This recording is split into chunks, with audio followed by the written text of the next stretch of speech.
تقلید ہم پر فرض ہے نبی پاک صلی اللہ علیہ وسلم کی. اپنے مسلک پر جو عمل کرتے ہیں آپ بڑے شوق سے کیجئے، لیکن دوسرے کے مسلک کو نہ چھیڑیے. آخری سوال ہے، فرقہ واریت اور مسلکی بنیادوں پر تقسیم شدہ معاشرہ میں ایک عام آدمی کس طرح صحیح دین پر عمل کر سکتا ہے؟ یہ بڑا حساس موضوع ہے اور میں بہت محتاط جواب دوں گا اس کا. اور میرا محتاط جواب یہ ہے، تقلید ہم پر فرض ہے نبی پاک صلی اللہ علیہ وسلم کی. اور یہ بات میں نہیں کہہ رہا ہوں، یہ بات مولانا مودودی رحمۃ اللہ علیہ نے بھی اپنی کتاب میں لکھی. اور مولانا خود یہ بات لکھتے تھے کہ جب میرے پاس وقت نہیں ہوتا تو میں امام ابو حنیفہ کی کہی ہوئی بات پر عمل کرتا ہوں، لیکن جب میرے پاس وقت ہوتا ہے تو میں اپنی تحقیق کرتا ہوں. ظاہر بات ہے ہم میں سے اکثر وہ لوگ ہیں کہ جن کے پاس اتنا علم بھی نہیں ہے اور وقت بھی نہیں ہے. لیکن آپ ایک اصول بنا لیں، آپ اپنے مسلک پر جو عمل کرتے ہیں آپ بڑے شوق سے کیجئے، لیکن دوسرے کے مسلک کو نہ چھیڑیے.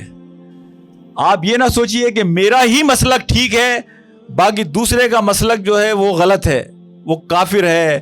اس پر یعنی میں بعض اوقات تبصرے دیکھتا ہوں انٹرنیٹ پہ بڑے بڑے علماء کے کہ وہ فلانے کو کافر کہہ رہے ہوتے ہیں، کسی کے لیے ایسے الفاظ استعمال کر رہے ہوتے ہیں کہ میں یہاں یعنی الفاظ استعمال نہیں کر سکتا جو ہم ایک دوسرے کے لیے لاؤڈ اسپیکروں پر ایک مسلمان مسلک دوسرے مسلمان کے لیے استعمال کر رہا ہوتا ہے.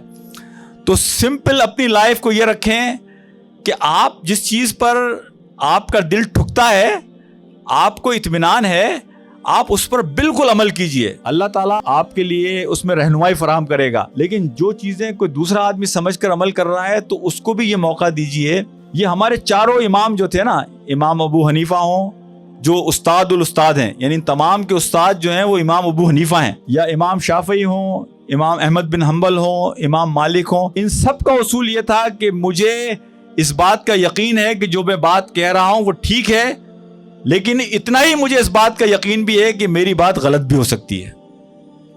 تو اس اصول کو رکھیے کہ یہ سارے کے سارے انسان تھے، غلطی سے پاک نبی کی ذات ہے، اس لیے کہ اس وقت قرآن بھی نازل ہو رہا تھا. اللہ کی ہدایت، اللہ کی رہنمائی بھی ساتھ ہوتی ہے. کہیں بھی اگر تھوڑی اونچ نیچ ہو تو غزوہ بدر کے موقع پہ ذرا سی بات ادھر ادھر ہوئی، قرآن آگے جا کر کہیں کوئی ذرا سی بات، قرآن حضرت جبرائیل علیہ السلام آ گئے. تو غلطی سے پاک ہیں نبی پاک صلی اللہ علیہ وسلم، اللہ کے انبیاء. باقی آپ کا دل، وہ نبی پاک صلی اللہ علیہ وسلم کی حدیث ہے کہ یا تو معلم بن کے زندہ رہو یا متعلم.